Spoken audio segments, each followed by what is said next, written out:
Montgomery, and for this episode of Real Geeks, based on our pre-recording conversation, I already know it's going to go off the rails real quick. And this is going to be amazing.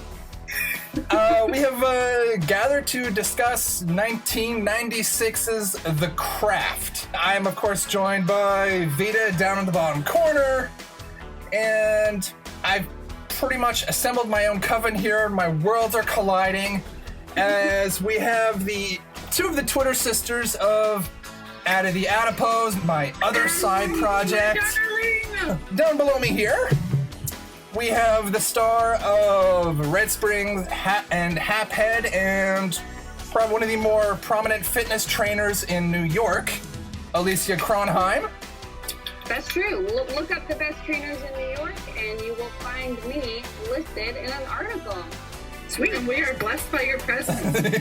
I don't know if I'll survive this. Woo. And over to my right here, we have a film student and one of the few people I know who can explain why the Oscars have both a sound mixing and sound editing category. You're too kind.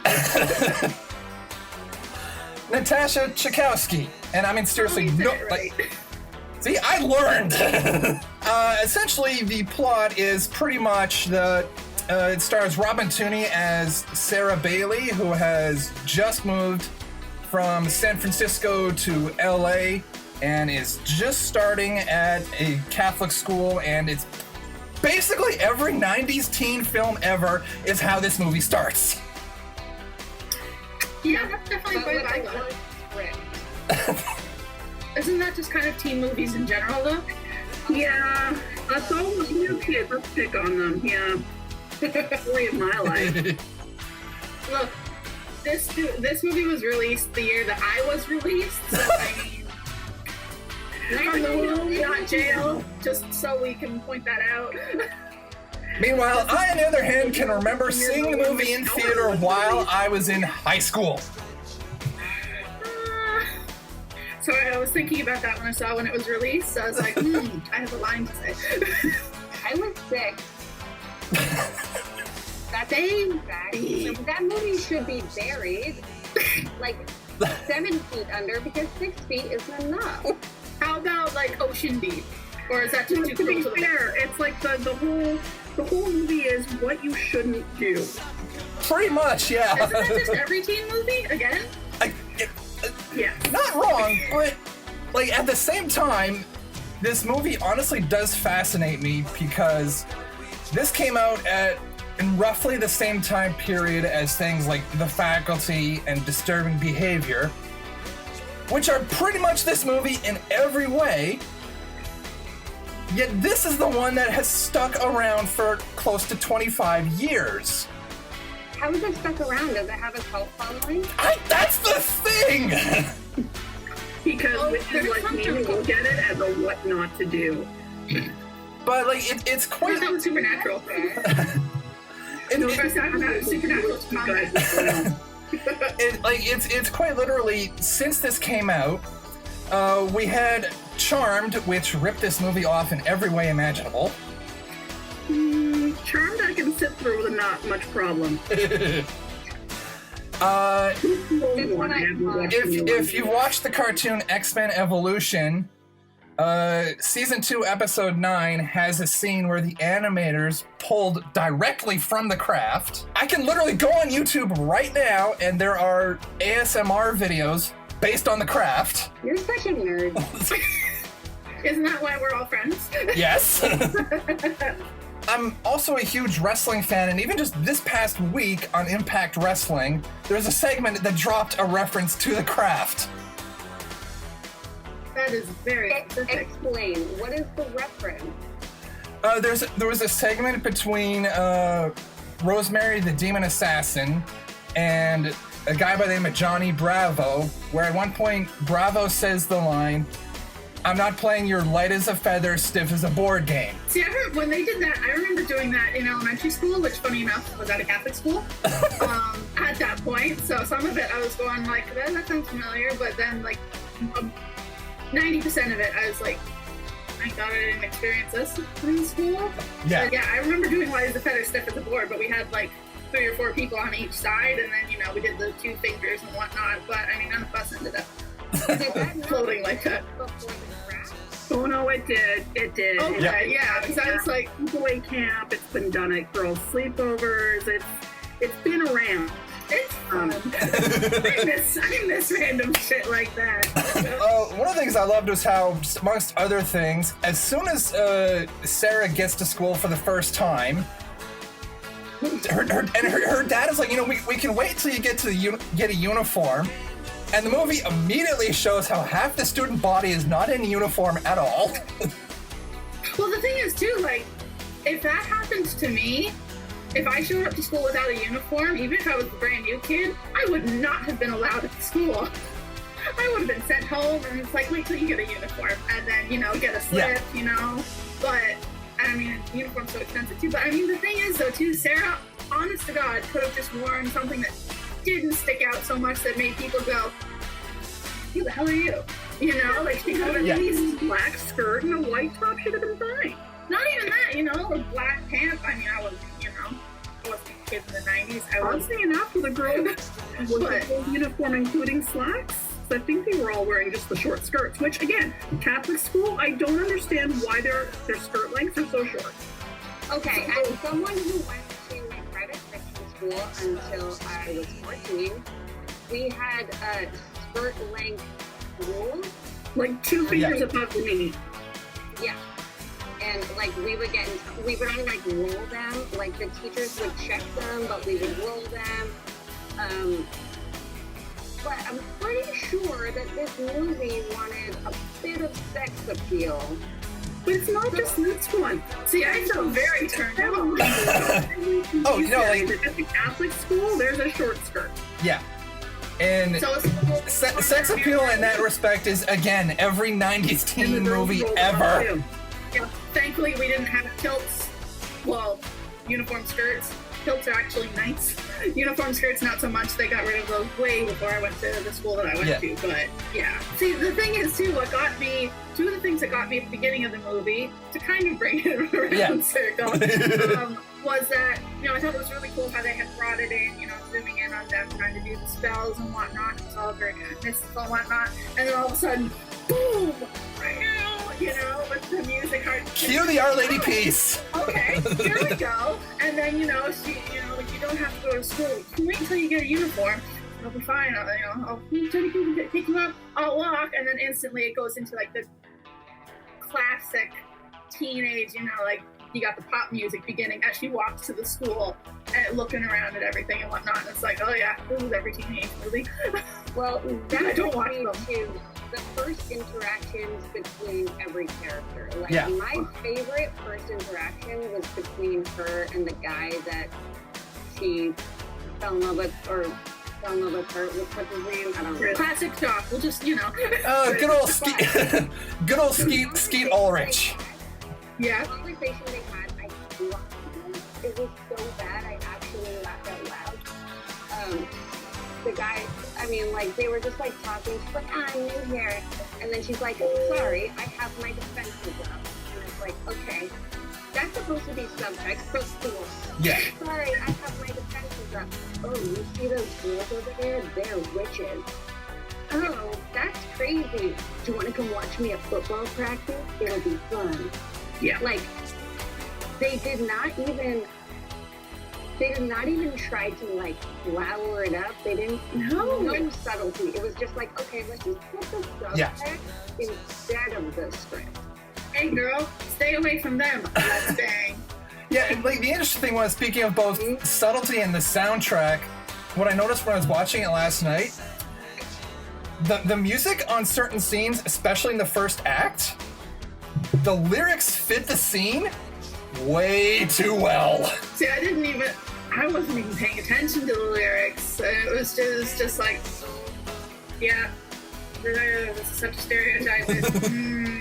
I wasn't specifically paying attention to the music either. It was like, it's one of those little things that kind of just happened to jump out at me, and it was like, okay, wow.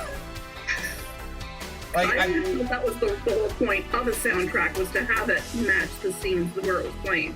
Usually, but sometimes I have questions. That's not necessarily with the lyrics. I think it's like, okay, here's what's happening, but also let me narrate it back here. Mm-hmm. And also, I had an ex-girlfriend who had sort of connections in the music industry, and one of the things she told me about was how sometimes with film soundtracks, it's literally a record label just taking a bunch of artists that they want to promote and just sticking them on the soundtrack with a particular song that doesn't even necessarily have to do with the movie. That's just business, baby. Exactly, exactly. Can I just say though, right from when I saw Nancy, I did not like her. Well, and it's not. No, you really weren't. No, but I mean, like the thing is too, like you instantly see her and she's just like. So that's like the creepy kid from school that you just stay away from. Which I mean, that's what she was anyway.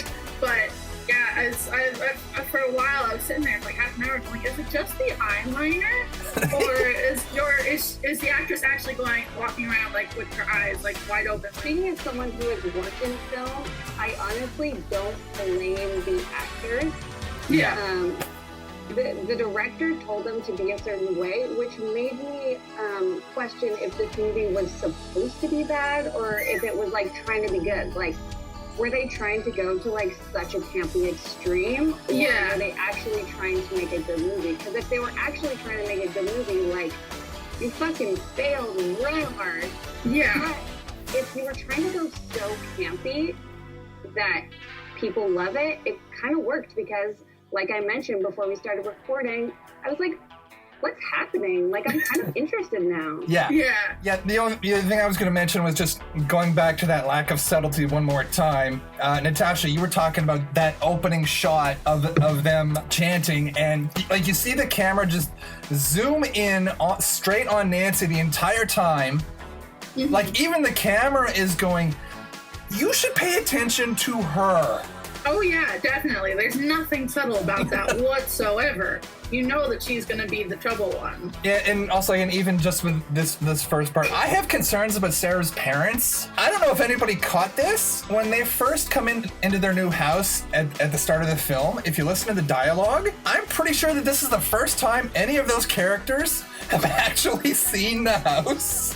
Yeah, I was just like, how did, I can realize, you had noticed before it rained or whatever, but I mean, like, their stuff is in there and whatnot. Doors are open, windows were open, but, you think you would at least notice some, like, cracks or something in the ceiling. But yeah, it's just, oh, look at it, can you believe this? And it's like, what, there wasn't any damage before? It's just like, did somebody come and knock a hole in the ceiling or something before you came? And plus, I mean, there was a second floor. Yeah. So it's leaking through the roof to the top floor and then to the main floor? I think, I would not be moving in. It's like, well, time to find a hotel. There's a lot to unpack about the house. And not just the furniture.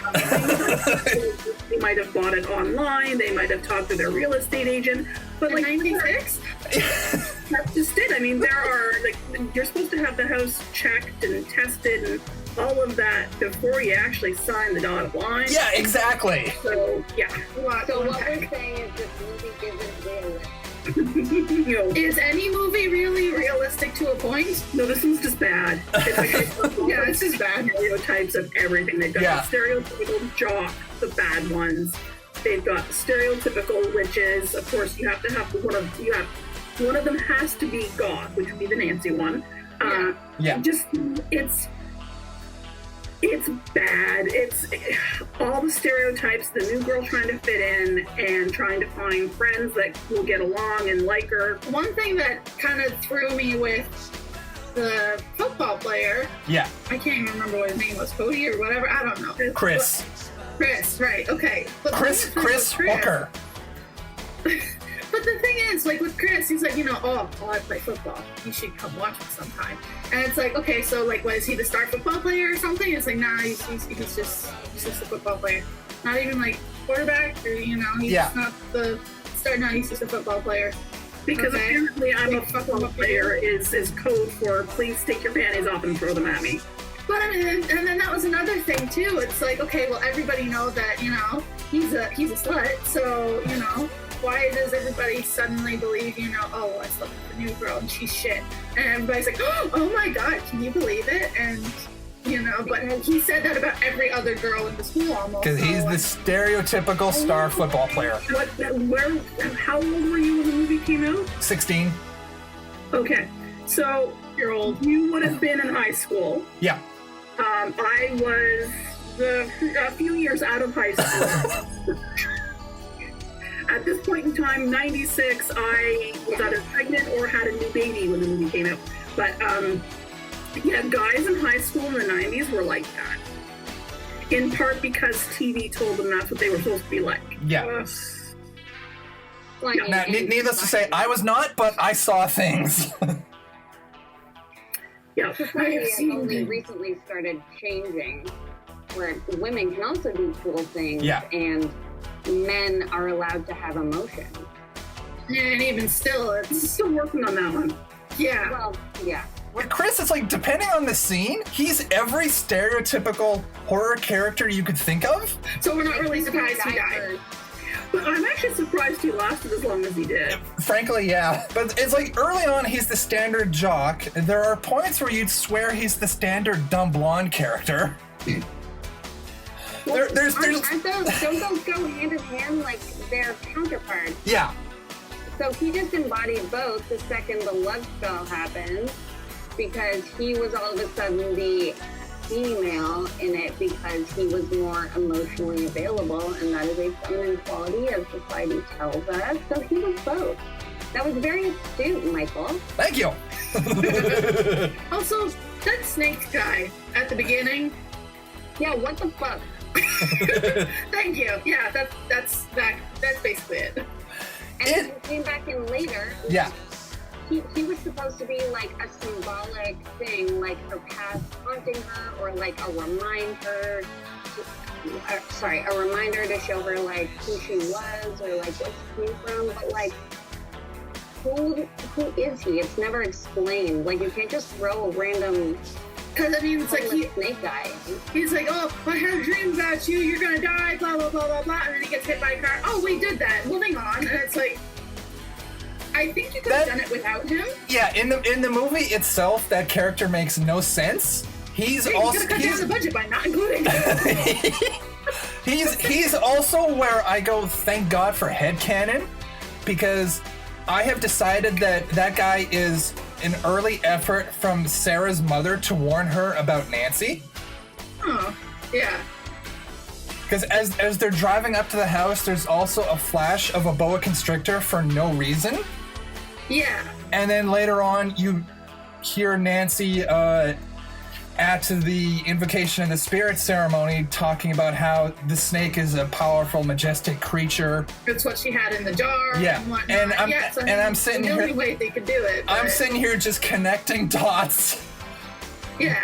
That But said, no, that is not something the general viewer should have to do. I mean, This is they why I went to assume- university.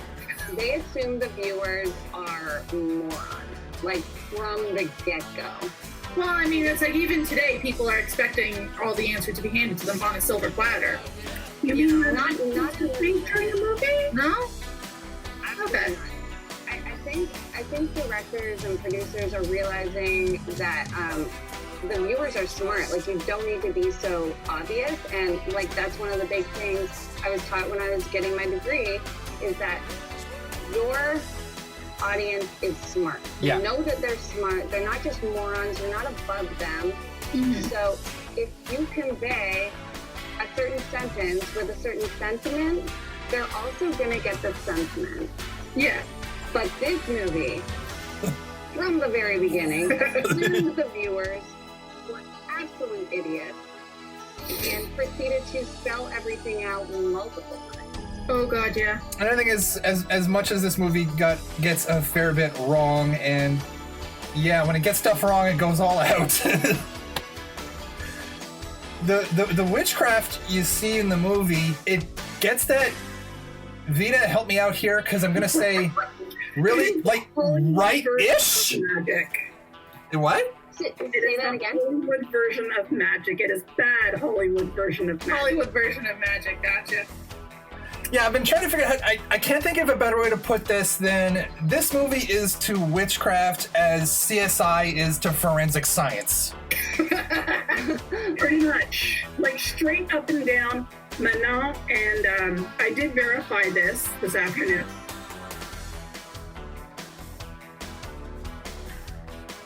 Manon is a false deity. Yeah. Because the pagan person that they had on set to advise them said, you know, this might end up being a cult following movie, and you don't want to influence people with the name of a real god. Oh, so right at the outset, Manon is a false deity. Okay. The calling of the watchtowers, yes, that does happen. Wicca doesn't so much bring offerings in the form of live creatures, because no. Yeah. Wicca doesn't believe in hurting human beings. Mm-hmm. And like the whole, oh my god, are you guys Satanists? Yes, that actually has been discussed and asked numerous times of many witches. No, we're not Christian, and Satan is the flip of Christianity. But anyway, the candles, the books, like every young Wiccan / witch does the whole fluffy bunny route. Yeah. It's a rite of passage. If you're going to start looking into Wicca and witchcraft and magic, you have to go fluffy bunny, because then you have to figure out what resonates with you, what doesn't, what feels like bull crap, throw that out the door. So in all that sense, yes, they do go over the top. The whole idea of personal gain is brought into it, and how personal gain shouldn't be a reason to do magic. So all the spells go wrong because they're using it for personal gain. But yeah, it's well, I think the proper term, the scientific term for all of it is hokey. That works. Yeah. So the thing is with Sounds like science. very scientific, you know, very complicated terms. You gotta stop using that. You know, I'm not gonna be able to keep up. But that was a wonderful description, I gotta say. Yeah, thanks. That's cool that you are involved in Wicca. Mm-hmm. I am not Wiccan. You've done your research then. I am a witch. Oh. I am a witch. I am not Wiccan. Oh, there's a reason that so help me she was going to be on this video. I am a solitary practitioner. Mm-hmm. So I am an intuitive medium. I read cards. I have done spells. I've made candles. I've used herbs. I've made dream pillows.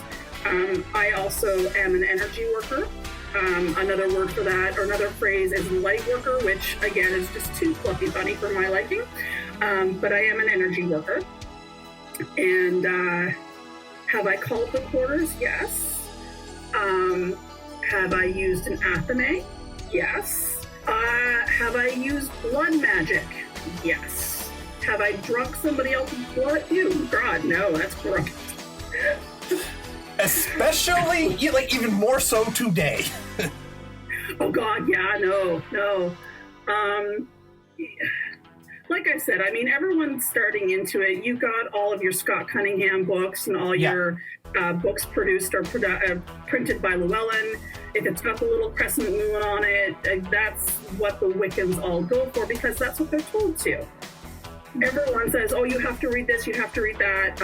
Scott Cunningham, Doreen Virtue, those are probably, Pamela Butler. Oh crap, who's the other one? Raven something. Raven, I can't even think anymore. It's been like 15, 20 years since I've thought about those books. This is the part where I run off camera because I might actually know. It's not Raven. No, that's the actress. She wrote Teen Witch. Raven. Oh, Crap. I used to have a copy of her book too. Well, one of them. I would look it up, but my laptop is dead. What is it in your hand? You trying for a Silva Ravenwolf? That's the one. Teen Witch. First one I grabbed. Amazing. Nice. It's actually a really good book for any young witchlings, like anyone that's 13 years old, 13 to 15. Teen Witch is a good book for them to have. Okay. And Scott Cunningham is probably like the go-to author. He passed away a number of years ago, but his work is still referenced a lot for neophytes and those that have been in the craft for a long time. He's got books on spells, on energy magic, on herbs and herbology and all that stuff, on phases of the moon. And basically, if there's a topic out there for witches and witchcraft, Scott Cunningham wrote it. But I highly doubt they referenced any of his books for this movie. They probably had no. Pardon? Real. Oh, yeah. No, but like I was just gonna say, if you're gonna go into witchcraft, for crying out loud, do your research, because if you go in expecting to be able to walk on water, oh, you're gonna be disappointed. I know how to swim, I'm fine. When she was walking on the water, and I said out loud from my face, "That's some Jesus level shit there." What the hell? Yeah, that's not something that you do when you've only been working magic for about 6 months. No. Was it even 6 months? Maybe like, still not getting that one down either. No. my question is, that didn't freak me out so much as, like, she's kneeling next to the sharks going, "It's a gift," and it's like, what specifically? It's, what The elements shot it out for her. There was so much power, and they said, "We hear you. Here's some dead sharks." So they gave her an early look at Sharknado. The element that she called was fire, so I don't know why the water was giving her gifts. I agree. I was very confused by that. Yeah. Like, that gift wasn't for her. Let alone dead gifts. Yeah. Unless that's sort of like an omen, like, watch your ass. And it was like, okay, number one, there's no way that Nancy is not loud enough that entire crowd of people don't hear her. Yeah. And no one questions this. But number two, as I understand it, there was a lot of weird shit that happened when they were filming that ceremony. That for all I know, those sharks, that whole thing, that just happened to happen, and they were like, let's get some cameras over there. Okay. My respect to the actress, just for the simple fact that during that final conflict, none of them animals were CG. Like, they were actually dropping rats on her. All those snakes were real. They were like, according to the trivia, they had over 300 snakes, varying types. And how much would they have to pay you to do that? Because it would be a lot of money for me. You wouldn't. Oh no, I would have just walked on set, taken one look and be like, oh hell no. I don't care about breach of contract. No. Let's just say the last 20 minutes, I spent a lot of time looking at the ceiling as opposed to the TV screen. Oh look, another snake. Okay, we're just gonna look away now. Oh my god. You look scarred. You look scarred. That exists for that reason. Can you imagine if it was made that way? Crazy. I'm okay with money. I am the opposite of Indiana Jones in that way only. Yeah. It was the bugs that got me. Oh yeah. Oh yeah.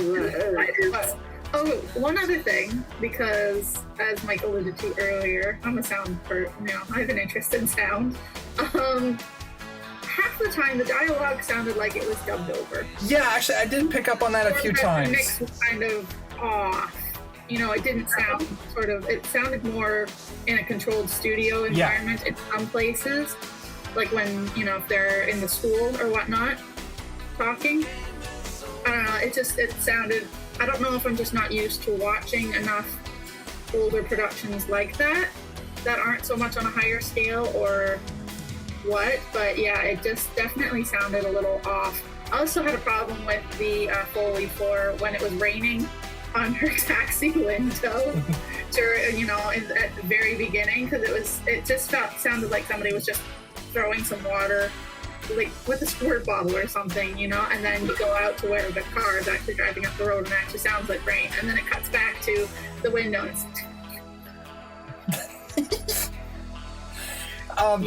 yeah, no, now that you mentioned, there were a couple moments where I'm looking at the screen and I'm going, did her lips move there? I'm not sure. Yeah, that was another thing too. It's like they'd say something, but it's like, I can't tell if they actually said it, or it's just half the time it just sounded really dubbed in to me.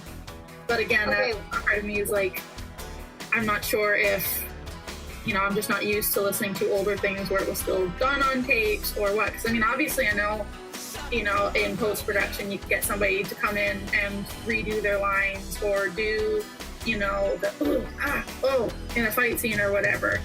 I know, you know, I know that's the thing. I've known that since I was 6 years old. But I mean, while I was sitting there for the movie, you know, for majority of the movie, it sounded like a good chunk of it had been redone, you know? Yeah. So you would probably know more about that. Yeah, I've had to redo some lines, and the in fights is always in post. Oh yeah, They always need to go work. Yeah. But if it was a low-budget movie, or if they had the space for a limited amount of time and needed to reshoot the scene, but like weren't able to, like it looks low budget, high budget. It's like American Pie low budget. I don't totally know what it is. So I think it's possible that they were under like constraints and they said, we'll fix it in post. We'll just fix it in post. Like, I think it's the other times I fucking heard, we'll fix it in post. And then, you know, it doesn't always sound exactly the same. It depends on who mixed it, obviously, but I'm not saying I could do better or anything. I mean, I only just decided within like the past year that I want to work in sound production for film and TV, but yeah, that was something that just kept jumping out at me during the movie. But there was something else because too. You had all those classes telling you about it, and it's all really fresh in your brain. And you're like, basically, nobody at school wants to do sound, so you know we got to do a film. Let's do, you know, students come up to you, hey, do you want to do sound? Yes. But, oh yeah, that was another thing. You do it in post. Anytime a student says on a production at school, you know, the past 2 years, you just see the teacher crying in the corner. We'll fix it in post. No, fix it now. Because, you know, it's like, don't regret it. And then, you know, sometimes, oh yeah, no, we'll fix it in post, and then they do regret it. But sometimes it's something you can do too. So, but no, you have way more experience than I do. I'm still learning, but I'm still on the other side. I'm just telling you. Oh yeah. No, but I'm loving this. And well, I think also another thing with effects in general. This is a period in film where, like, Jurassic Park has just happened. We've just figured out what CG can really do. Yeah. So I think a lot of the things, like with the snakes and the rats and so forth at the end, they probably just straight up didn't have a choice. Because they're like, there's no way that this production could have afforded to do that digitally at that point. Nowadays, hell yes. And that would be in my contract that you're damn right you're doing this in CG. Like, who are your props people, though? Like, there are so many props options. You have a couple real snakes to show that there's movement within them, and then there's props. Like, 300 snakes? That's ridiculous. Yeah. That's expensive.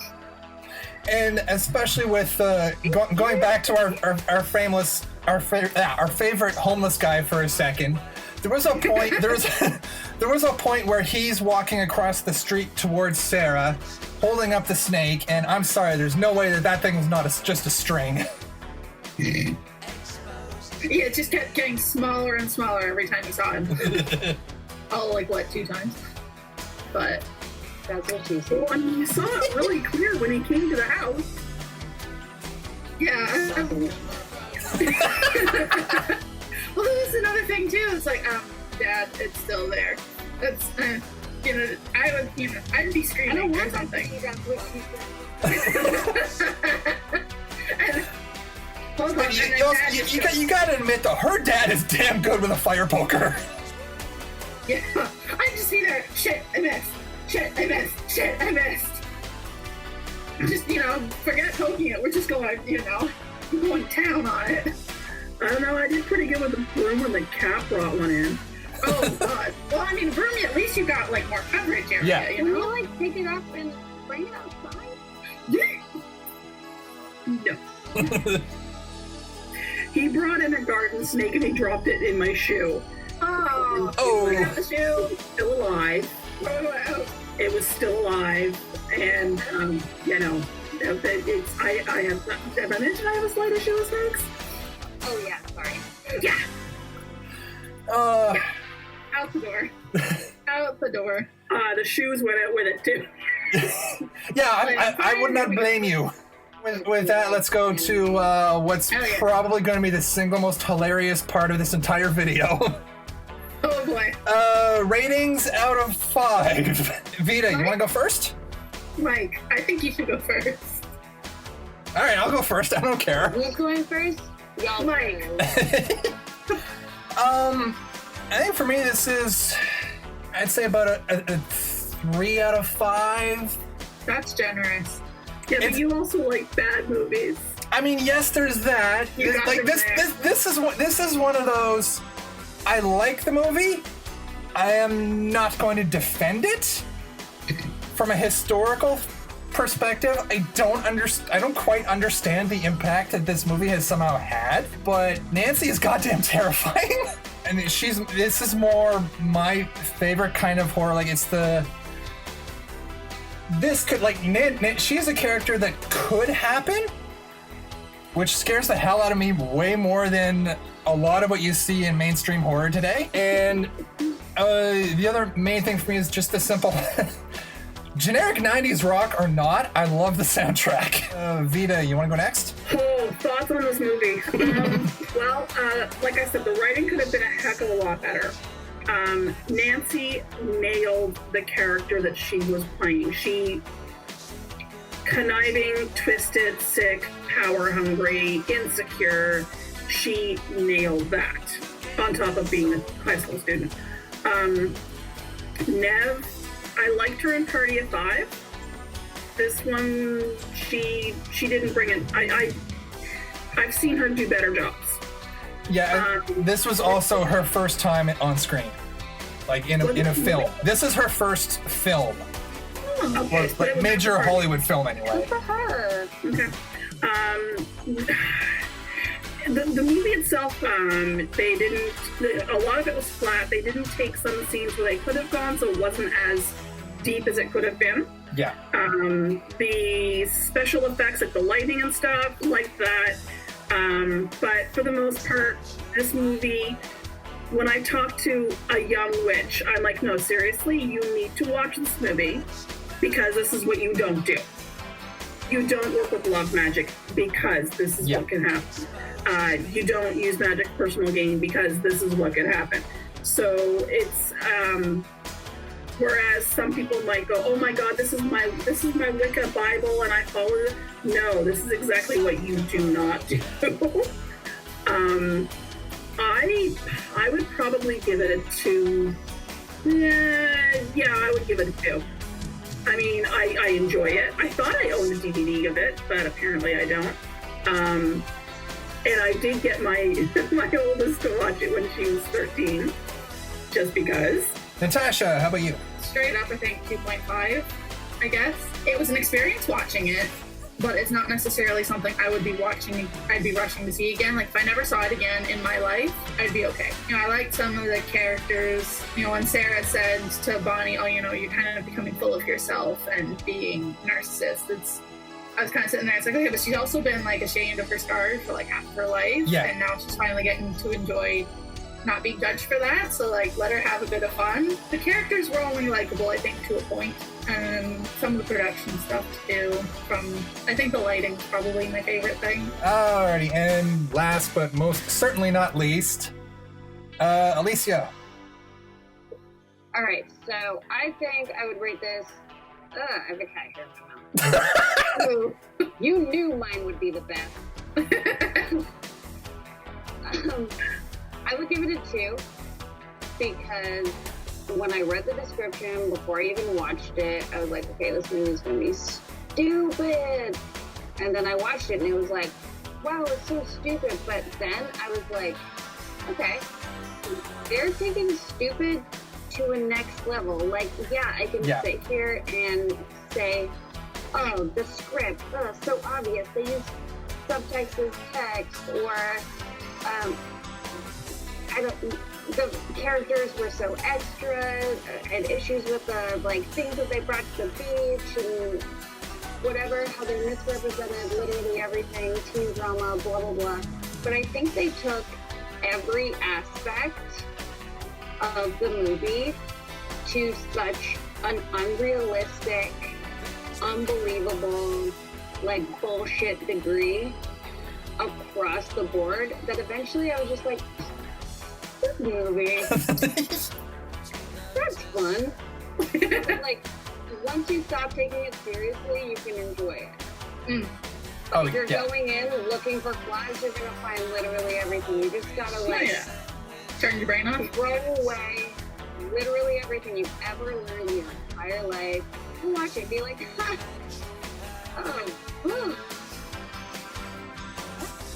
The end. Yeah, that's it. Okay. Good, because I was about to go on a wrap up anyway. So, with what might be the greatest setup to wrap I've ever gotten. With that, if you're interested, you can go to adipose.redbubble.com, where you can find lovely shirts like this one right here, bookmark it, and maybe buy a shirt when the world figures out what it's doing again, because I am certainly not comfortable asking people to spend money right now. Vida, did you have stuff online yet, or? Well, question answered. Outoftheroomcloset.ca. There you can find links to my Facebook, my Twitter, my Tumblr, my Square shop. There is product on the Square shop, but like yourself, I'm not pushing it because I'm able to rely on my full-time job, and I know that there are other crafters who are currently relying on their wares, so I'm not pushing my product.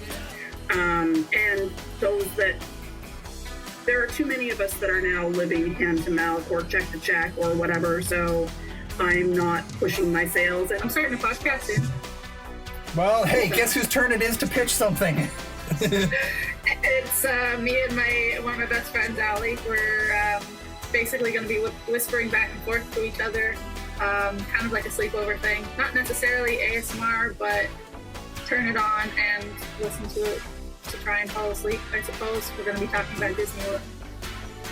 So it's like blankets over the head, flashlights on, whispering so that our parents can't hear while we're sleeping. Yeah, basically, yeah. Interesting. So, because sometimes I just like to listen to people talk. Kind of reminds me of when, family was over when I was a kid and whatnot, and then just kind of fall asleep on the couch listening to everybody and whatnot. And just because we're all locked away right now, maybe make people feel a little less alone, So that's kind of the whole point. Yeah. So, and I've got a new microphone to test out, so it gives me a chance to kind of play with audio as well. So, exactly. So there you go. Got to put the sound student to work. But yeah, that's me. And Elysia, the floor is yours. Well, you can find me on Instagram at ElysianForm, ELYSIAN.FORM. I also host a podcast with a fellow trainer and stand-up comedian, Mara Merritt, called Muscle Spasm. It is a fitness comedy podcast. We have a bunch of dope-ass guests on. We talk about the motivation, the human behind the, crazy, intimidating fitness life and some of the science behind fitness and nutrition. You can find that at muscle.spasms on Instagram or Spotify, Deezer, Apple Podcasts, wherever you find your podcast. Just go. Hell yeah. Nice. Because my headphones cracked out. Oh, here we are. But we can hear you, and I definitely need some motivation to work out, so. Other than lifting fry boxes at work. I got you. So with that, normally this would be the part where I would tell you what our next show will be, but quite simply, we have at least 3 episodes stuck in editing right now, so I have no idea where this is going to place compared to everything else. Well, I would love to be back sometime, so I mean, this is fun. Oh, no, I think we could totally swing that, but we have reviews coming up for 1984's Dreamscape. We'll be recording for 2018's Upgrade. And we also have, currently in editing limbo, Elysia's first appearance on the show, where we discussed her film Red Spring. Yay! Yay! Oh! Sorry, I'm so bad. Just so exciting. That's why we love you, because we're disasters too. Maybe. It's okay. That's all just gonna come out. That's all just gonna come out at this point whenever it comes out. So instead, I will say, until next time, we are the Weirdos, mister.